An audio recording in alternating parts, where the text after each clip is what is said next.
Antarctic exploration jackets, check. Right. Protective goggles, check. Very, very strong protective gloves. Military grade parachute cord. Very large, heavy hammer. Vitamin D pills. And very importantly, a packet of chocolate biscuits. I've got all this stuff out because today, let me just take all this off. Today we're going to be talking about plastic. Is plastic fantastic? And all these things I've just shown you, things like parachute cords and hammers, and even this coat that I'm wearing is made out of plastic. So that's what we're going to be talking today about. Well, not just the plastic itself, but much more about how we use plastic, our relationship with plastic, and about sustainability. Thank you very, very much for joining me live from my rather messy and chaotic living room. My name is Dallas Campbell. I am the host of the Young Imagineers Challenge, which we do every year. Sadly, we're doing it live from my living room. Normally, we'd be doing it in the Science Museum in London. Hello, Science Museum. Thank you very much to you. Thank you very much to Equinor for doing the Young Imagineers Challenge. The whole point about this is asking you guys to think up imaginative, creative solutions to world problems. And you're really, really good at it. We've been doing it for several years and it's fantastic. We've had some brilliant, brilliant examples this year as well. So thank you to all the schools. Thank you to all the teachers, parents, pupils who've been doing this, even though it's been a difficult time. So we're going to talk about sustainability. We're going to have various quizzes in the next sort of half an hour. We've got a couple of videos from my friends at the Science Museum to show you. But actually, most importantly, I want to say thank you very much to Tara, Colmore Junior School in Birmingham. You are our superstar because your idea got the most votes. So, and this lesson is basically it's inspired by your wonderful idea. And apparently, I don't know if this is right, but there is a prize winging its way to you. I'm not quite sure what the prize is. Maybe you'll be very lucky. Maybe it'll be a packet of biscuits. Or maybe it'll be something from my table behind me. I'm going to come on to that in a little while. So plastic, it's amazing stuff. The whole modern world is built on plastic, but that comes at a price. And that's really what I want to talk about today. I've been on a little bit of a plastic safari, and I thought you might like to try this at home too. I'm just sort of looking around my living room where I live in my home, and just looking at things that are sort of obviously made of plastic, and some things that I'm not sure, are they plastic or are they not plastic? And I put a few things on my table for us to look at here. And you can see the plastic, it comes in all different shapes and sizes. Some of it's, you know, flexible and bendy, like this little nylon cord here, my paracord that I've been looking for ages, and I found it finally. Very good for camping, this. To things like my guitar. Is my guitar made of plastic? There you go. Well, it's sort of wood and metal. And what about my ski boot?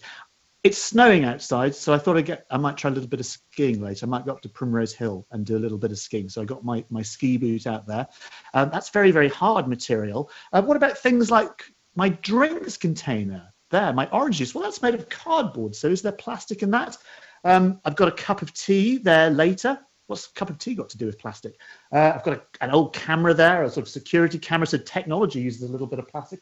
I've even got sort of a can of chickpeas for later. Things like kind of, what's that, a pair of tights? Not my tights, I hasten to add.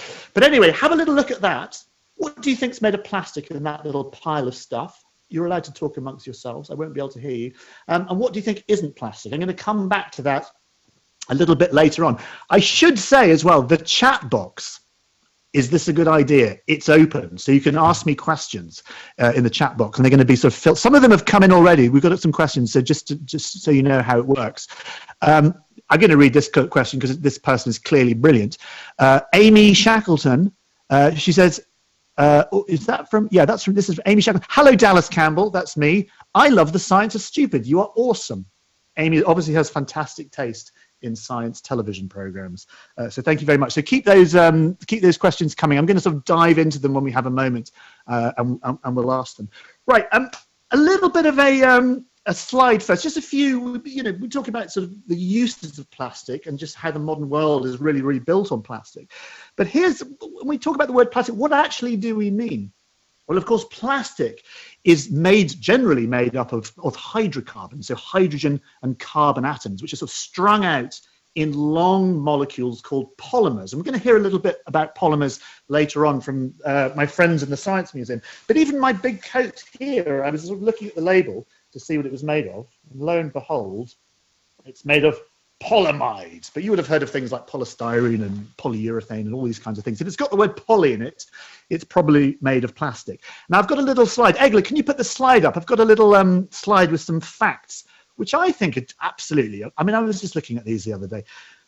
Number one, fact one, most households throw away 40 kilograms of plastic every year. 40 kilograms, and that's like half of me. How much do I have? No idea how much I weigh, but probably a bit more than 40 kilograms, maybe 41 kilograms. Anyway, a lot of plastic. Two, we use, this is ridiculous, 13 billion carrier bags in the UK each year. Egla, here's a little fact. I'm investigating that fact, and it turns out that half of those 13 billion carrier bags are right now underneath my sink. And there is just some of them. There's billions underneath my sink. And the other half are underneath your sink. So there you go. Fact number three, every year in the UK, we use an average of 117 plastic bottles per person. You, me. That's nearly 8 billion bottles in total. So we have a really kind of odd relationship with plastic. In some ways, it's great. And in some ways, how we dispose of it, how we get rid of it, how we use it, how we recycle it. And that's some of the things that we were asking you guys to think about. So I've got a little quiz for you here. I've got another slide for you. This is what I'm going to do is I'm going to well, actually, I've got a little, you might have got a pen and a bit of paper. What I've done is this. I've got a pad, and in it, I've drawn a sad face, thus, and a happy face there.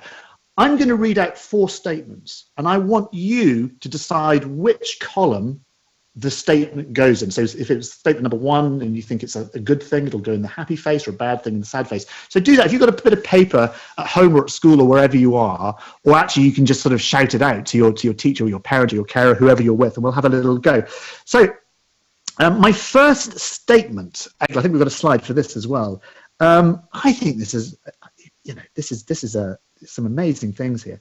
It can take up to 500 years for plastic to break down by the earth. So it takes nature, can take nature up to 500 years. So if you throw something away, obviously depending on where you are, it can take 500 years for it to sort of disappear. That's a long time. Now, is that a good thing or a bad thing? I suppose, you could argue that if it takes 500 years, it's very durable and might be a good thing. But I actually think that is not such a good thing. The fact that it takes nature 500 years to break it down. So I'm going to put number 1 in my sad face.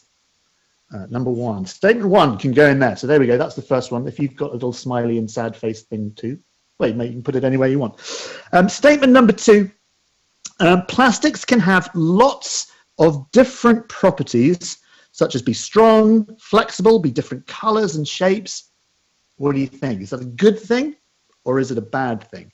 Well, I mean, just some of the stuff that we were talking about earlier, the fact that we can use plastic to protect us from the most hostile and extreme environments on Earth, or the fact that we can use plastic to, keep our medicines safe and, whatever it is.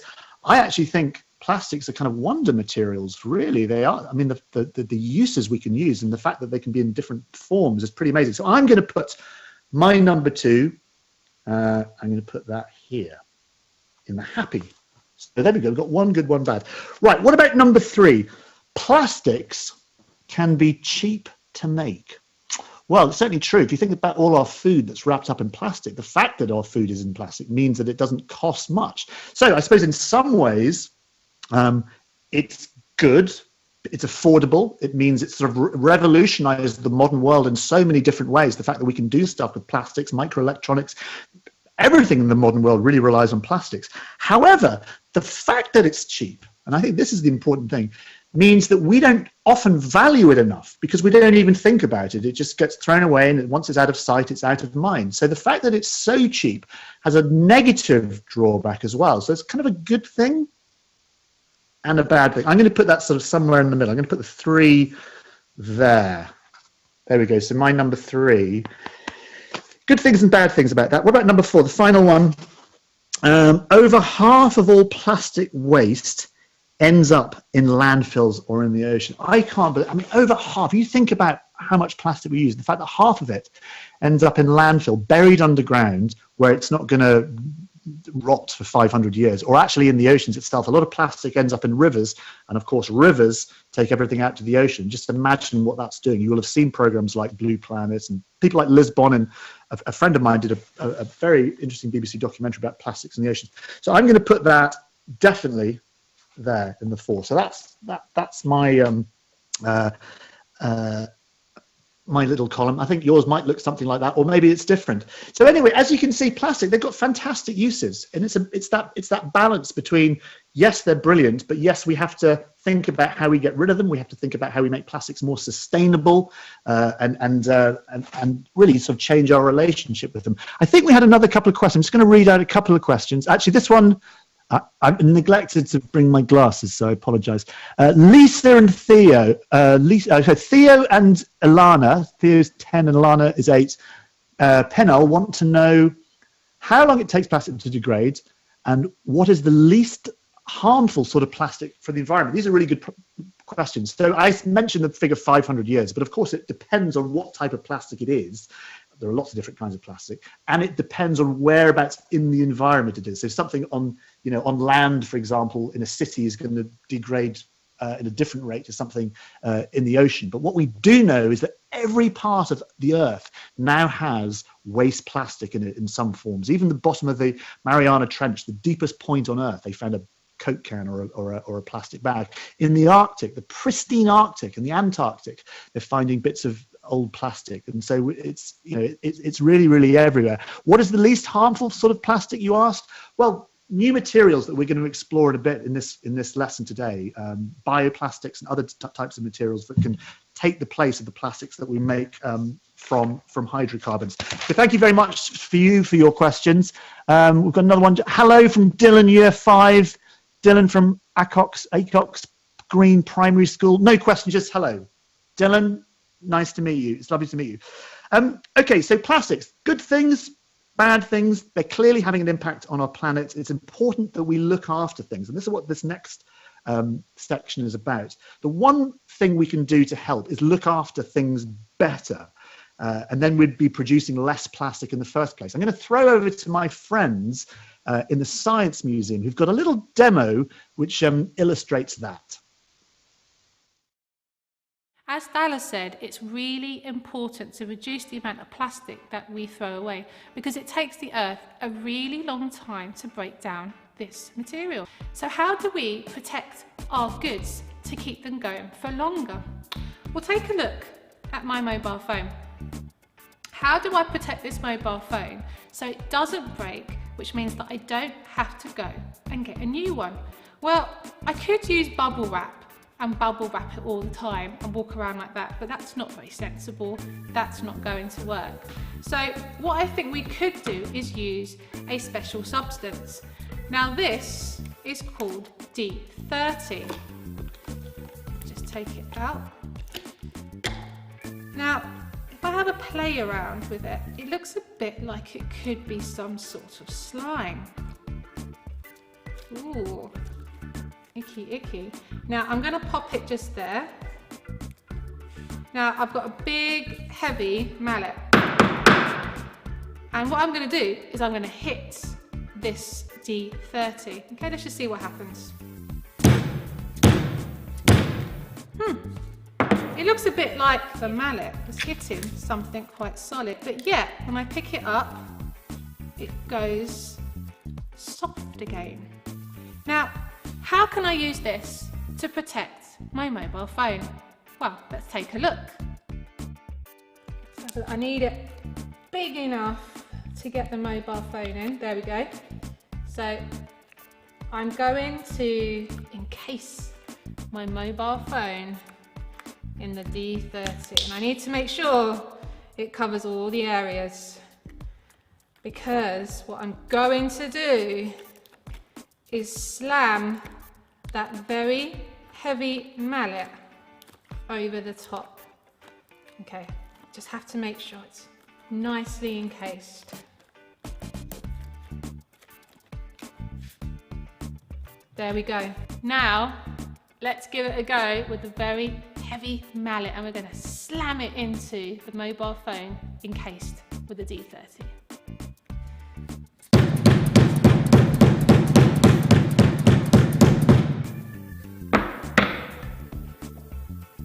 And it looks like my mobile phone is unharmed. It is not damaged at all. Amazing power of D30. So D30 is really good at keeping things protected. Now you can see D30 in lots of different things. This is a mobile phone case, and on the edges it uses D30. So if your phone were to fall down, hopefully the D30 will keep it nice and protected. And you can also find D30 in protective equipment for your leg. So if your leg comes into contact with something, hopefully it should keep it quite well protected. Now Dallas, I hope you look after your phone as well as we do here at the Science Museum.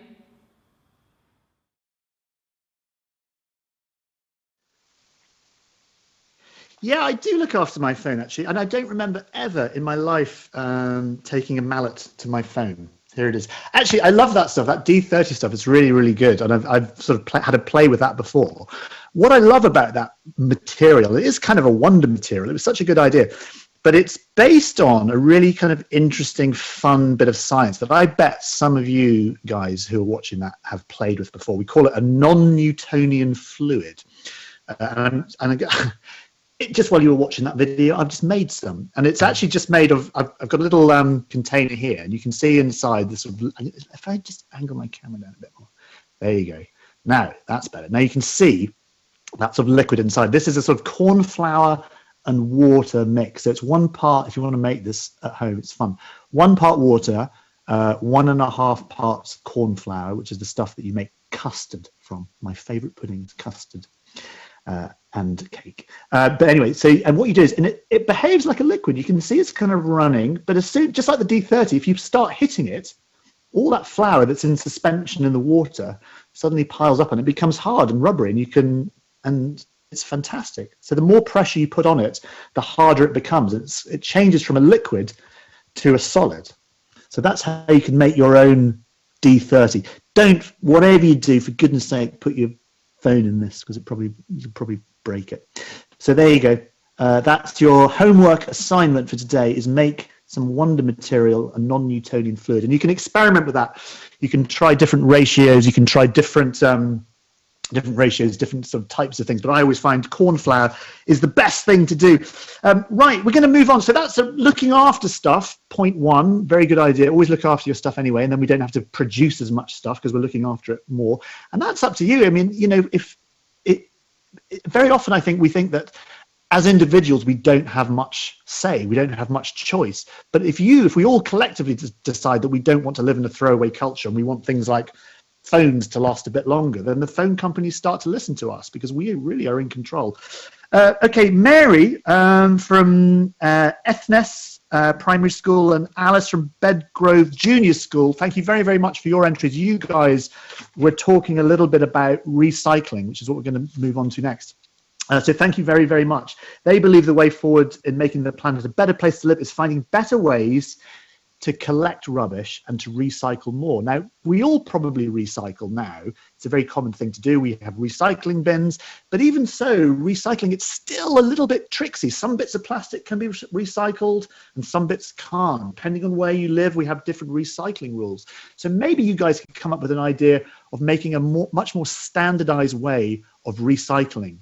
Maybe making a type of plastic that can just easily be recycled without even having to think about it, because at the moment it's still a little bit difficult.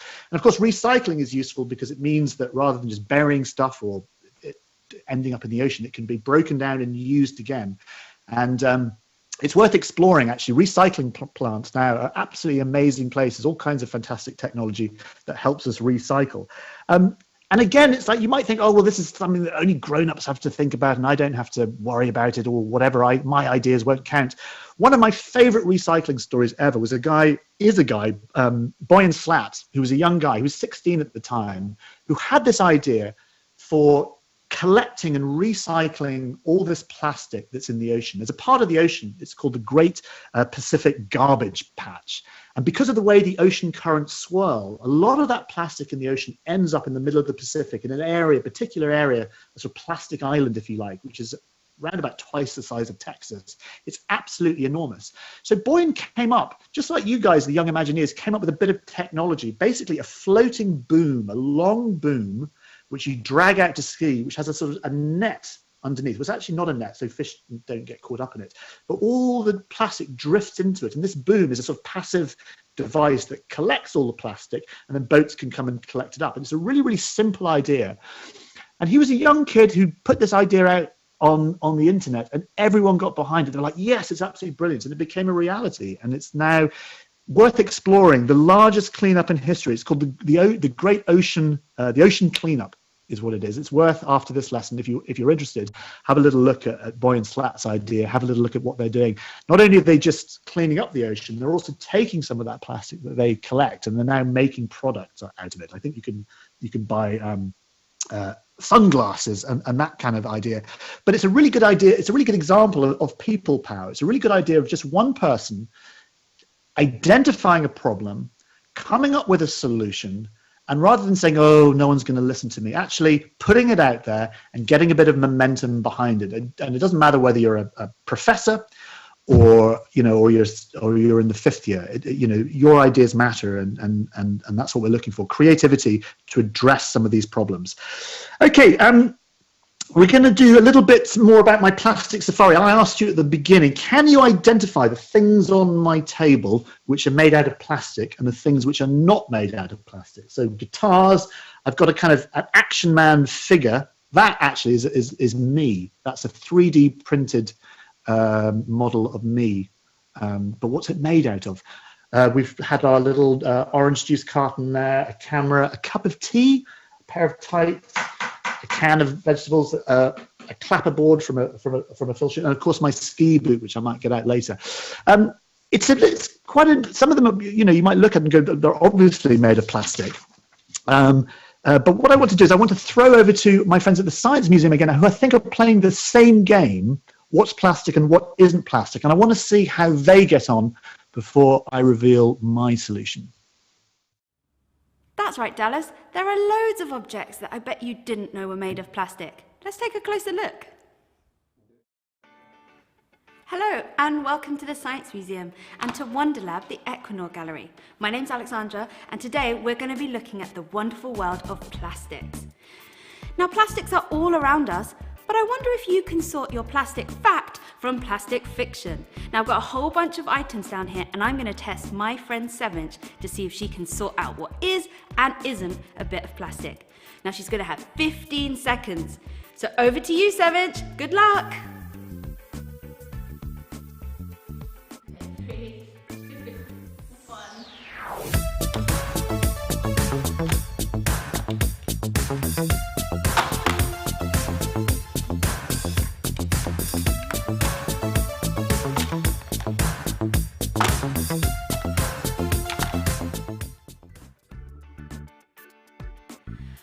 Well, let's see how you've done, Sevinch. I mean, you've not done too bad. You've got a few in each tray. Let's take a closer look. So in this tray, which is your plastic fact, you've got some gloves, you've got some of this plastic wrap for food, sunglasses. Okay, doing all right. But over here, you've got this high-vis coat, some paint, some tights. Well, not bad, Sevinch, but can I let you in on a secret? I was a little sneaky, and actually I played a bit of a trick on you because all of these items are made of plastic. Can you believe that? All of them, even the fabric here. Plastics are all around us.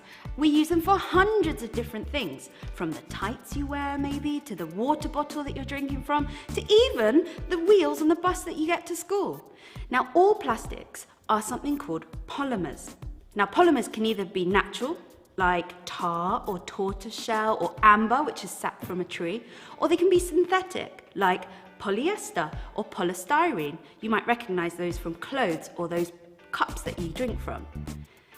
Now, all plastics are made from hydrocarbons. This is hydrogen and carbon atoms. And they are linked together in long chains. All the molecules are linked together in long chains, and we call that a polymer. Now, poly means many, so that's lots and lots of bits, lots and lots of molecules linked together in a really long chain. Now, it's also why you'll see lots of different types of plastics called polyester or polystyrene or polyethylene. It all starts with that word poly. Most hydrocarbons come from oil or natural gas.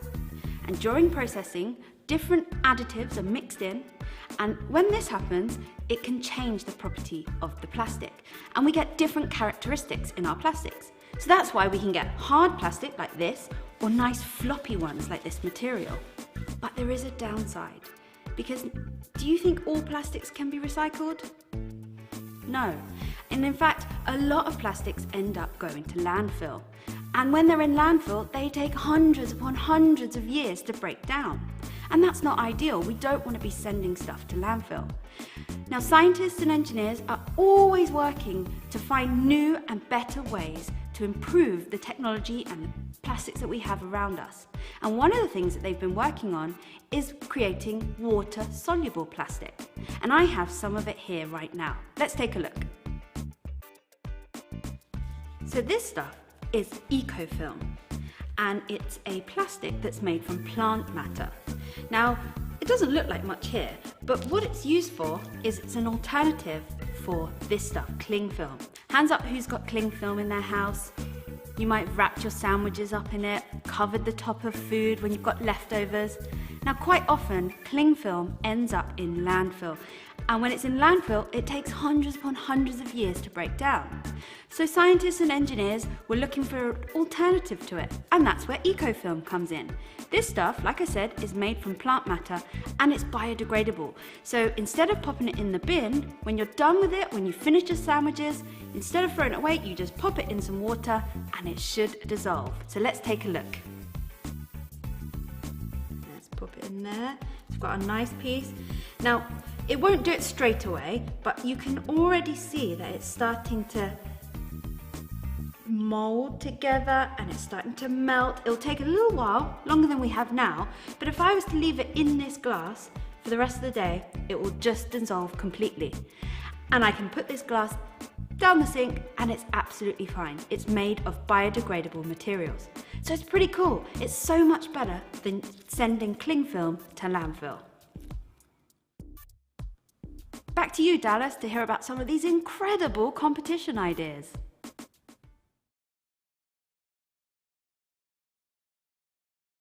Yeah, we've had lots of good competition entrants thinking about new, different ways of making plastic, different materials we can use instead. So it's not only just scientists who are thinking about this, it's people like you and me. Riley from St. Anselm's, have I pronounced that right? I hope so, Catholic Primary School, feels strongly about alternatives to plastics that are kinder to the environment and break down more easily. Absolutely right. I mean, just, you know, since we've been talking about plastics over the last few years, there's been a real change in the way that we think about it. So like plastic bags we were talking about earlier on. So here's a good example. This is just from my local supermarket. This is a cornstarch. So rather than being made of hydrocarbons, of sort of crude oil, this is actually made of vegetable material and it's completely compostable. So I can bury this in the ground or put it in my compost and it'll break down in not very large amount of time. And it, you know, obviously much better for the environment. So when we change, when our behavior changes and we change and we want the world to change, people listen. So it's really important. Actually, thinking about that, people like Greta Thunberg, who you will have all heard of, you know, here's a young person in Sweden who just decided to campaign about environmental issues and sustainability and has gathered such huge support that governments and companies and corporations all listen to her now. So we do have the power to change things. We have the power to change our own behavior. So a lot of that comes from the decisions that we make. Okay, so there's a few things, really basic things that we can do to help and look after the planet. I've got a little slide here. Just, Egla, we've got that slide up. Yeah, just basically use a reusable drinks bottle. So, for example, something like my, you know, a reusable coffee cup. You know, much better than just a throwaway drinks cup. And of course, you can take these to coffee shops and they'll fill them up for you. Much better. Take your own bags when you're doing your shopping. Well, nowadays there's a charge on bags, 5p, or it might have even gone up more. So there's a financial incentive to take your own bags. And little things like that start to make a big difference. Our behavior, you know, it takes us a long time to often change our behavior. But once we do, we tend to look back and go, why didn't we do that in the first place? So these things are really, really important. And of course, look for things that can be recycled. Look for types of plastic that can be recycled and is much easier to do so, and is much more obvious. And you know, you can support companies by buying those kinds of things. Right, we've got a little true or false quiz before. Oh, actually, tell you what, before we do the true or false quiz, what I might do is I might just have a little look at the questions and see if we've got some good questions. Frankie, year 5, Belham Primary School, asks, why do people throw plastic in the sea? It's a really good question. We hear a lot about that, don't we, about plastic in the ocean. And it's not like people are suddenly getting in boats and with the plastic waste and dumping it in the ocean. That's not really how it works. But what they are doing is throwing waste into rivers in cities, for example, or waste that gets, you know, the rain collects waste, the rain ends up in rivers, and it's the rivers themselves which are carrying plastic out to the sea, and that's the real problem. So it's not so much where it starts in the sea, it starts on land, but then it ends up in the sea. So that answers your question, I hope. What are scientists trying to do to be more, this is Johi Ruben, what are scientists trying to do to be more sustainable against plastic? Well, the more we talk about it, the more you talk about it, the more you come up with ideas like this, the more companies and the more scientists will listen to it. You know, scientists aren't working in isolation. I think that's the point. So when we decide we want to change things, we want to make the world a better place, it's up to you guys and us to do that. So let's have one more. Amelia, age 10. I go to Westbury on Trim Academy. I found out people are making a boat that picks up rubbish from the sea and uses it to power the boat. I didn't know that, but it's a really good idea. One thing you can do with plastic, of course, plastic is made from oil. You can take that oil and turn it back into fuel. You can make things like diesel and other fuels, not that we particularly want to. We're trying to wean ourselves off fossil fuels, but you can turn plastics into fuels if you want. So that's a really interesting idea. But yes, technology, a bit like that boom, Boyens-Flat's boom that collects plastic. What can you come up with? A bit of technology that might be able to take plastic out of the ocean. I'm sure you can come up with brilliant ideas yourselves. Right, quiz. True or false quiz. Basically, thumbs up if you think it's true. You can just do this at home with your teacher or your parent or your carer, whoever you're with, and thumbs down if you think it's false. True? False. And I'm going to read out, we've got 5 questions. Egla, if we put our slide up, and I'll read out these questions. Right, question 1. Have you been listening to my talk, basically? Plastics are made out of the element hydrogen and helium. Is that true or is it false? I'll tell you in a moment. So thumbs up if you think that's true. Thumbs down if you think that's false. That's question 1. Question 2. Plastics can take 500 years to be broken down by the earth. Is that true? Thumbs up. Or if it's false, thumbs down. You can talk about all this at home. I can't hear you, by the way. I can read your questions, but I can't hear you all shouting at the screen. Question number 3. Recycling is when we reuse a material that's been used before. Is that a true statement or a false statement? Question number 4. Only scientists can help with making the world more sustainable. Is that true or is that false? And finally, new materials that are more environmentally friendly are being made all the time to replace plastics. So there you go. Those are 5 questions. Have you been exercising your thumbs? Right, and let's put the answers up and then we can see. Have we got the answers up? Yeah, here we go. So plastics are made out of hydrogen, helium. No, they're not. They're made out of what we call hydrocarbons, polymers made from hydrogen and carbon. Although I quite like the idea of plastics made out of helium, because then we'd all float off, maybe. I actually read a really good book about helium the other day. I couldn't put it down. That was a really bad joke. The thing about doing jokes on Zoom is you get no feedback, no one laughing. Anyway, it's false. No, it's made out of hydrogen and carbon, not helium. Question 2. Plastics can take 500 years to be broken down by the earth. That's absolutely true. 500 is an unbelievable amount of time. And remember, of course, it's not just they vanish forever. The plastics are getting small bits of plastic, get smaller and smaller and smaller until they end up as what we call microplastics, which end up in the food chain, creating all kinds of problems. So that is true. Recycling is when we reuse a material that's been used before. You know that already. That is absolutely true. Here's an interesting one. Only scientists can help with making the world more sustainable. That is absolutely false. Everyone can. We have it in our power. You, as young people, have it in your power to decide what happens. It's the way that we behave is the way that corporations and scientists and everyone else respond. So that is absolutely false. Everyone can take part. And finally, new materials that are more environmentally friendly are being made all the time to replace plastics. Yeah, that's absolutely true. In fact, I've got some I'm going to show you, Egla, if we come off that slide. I mean, even things like really kind of ubiquitous materials. So this is, cling film that we all use. Really, really useful. It's a fantastic invention. It's revolutionized how we cook and how we store food. But once we use it, we throw it away. And out of sight, out of mind. We don't worry about it. But this stuff takes a long time to break down. It can cause all kinds of problems for wildlife, for biodiversity. We need to be really much more responsible how we use it. So here's an idea. This is an idea which I found, which I really like. It's an alternative to cling film. So someone came up with this. And this is beeswax wrap. And what it is, this is sort of sheets of cotton. So cotton, obviously, a natural product. And it's coated in wax, beeswax.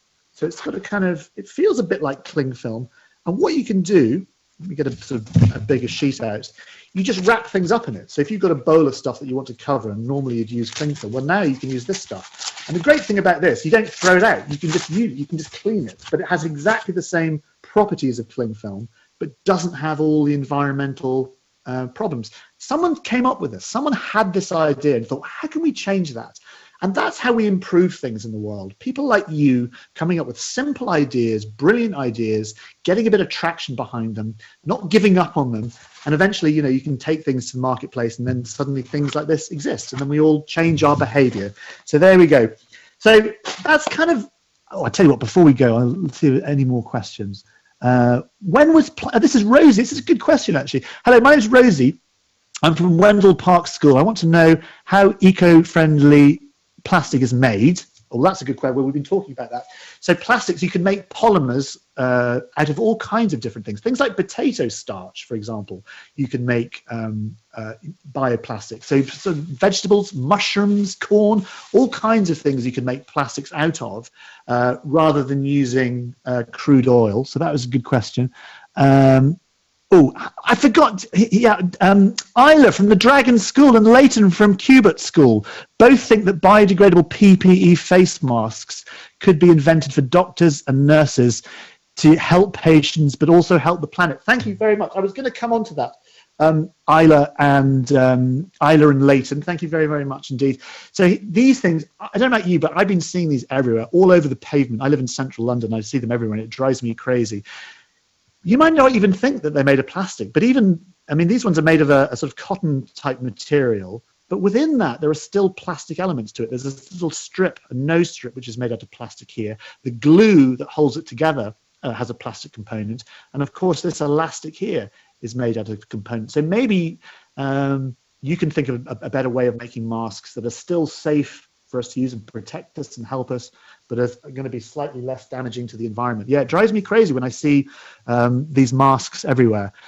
One more question. Yeah, this is from iBurley. I hope I've got your name right. Microplastics get into the food chain. My idea was a microfilter to catch them before they get into the waterways. Oh, that's from Will. Thank you very much, Will. I think it's a really, really good idea. The point about microplastics, though, is two things like microplastics that already exist in various products, and we saw that in things like face creams and exfoliation products. The fact that we decided this was outrageous and we shouldn't be putting these into the oceans has forced companies to change the way they make things. So that's one thing. Also, microplastics don't start off very often as microplastics. They start off as bigger pieces of plastic that then get eroded down into tiny things. So really, we need to stop them getting into the ocean in the first place. So Will, you're absolutely right. What can we do to stop plastics getting into the ocean? Maybe a filter is the right way to do it. Maybe better recycling around the world, better behavior from us. I think it's a combination of all these different things that will go in to solve the problem. Right, that is it for me. It's been an absolute pleasure. We're sort of slightly running out of time. I realize I've gone over time. Spend the rest of the day thinking about plastic, if you like. Just in your own house, do a bit of a plastic audit. Go on a plastic safari and have a look at products that don't necessarily, think are made of plastic. Something like a can of vegetables, you just think it's made of metal. But inside that, the coating of the can itself is plastic. You wouldn't even know about it. So go on a little plastic safari and see what plastics you can identify. Think about how better we can change our relationship with plastics. What can we do as consumers that will change the way companies and scientists deal with plastic? Think about the technology that we could use that would help clean up the plastics that are already out there. It might be something like designing your own campaign, or like Greta Thunberg has done, or it might be a piece of technology like a great boom that collects plastics in the ocean. Whatever it is, think about plastic. I hope you've enjoyed this little chat. I hope it's got you thinking about how we use plastic and plastic around the house, and got you thinking about ideas that you might come up with that'll make the world a better place, make the world a little bit more sustainable. I've been Dallas Campbell. It's been an absolute pleasure. We've got another Young Imagineers lesson on health coming up in March, which I'll hope that you'll join us for. And I hope next year we're going to be back to normal in the Science Museum, where we'll get to showcase some of your ideas. But until then, from me, I'm off skiing.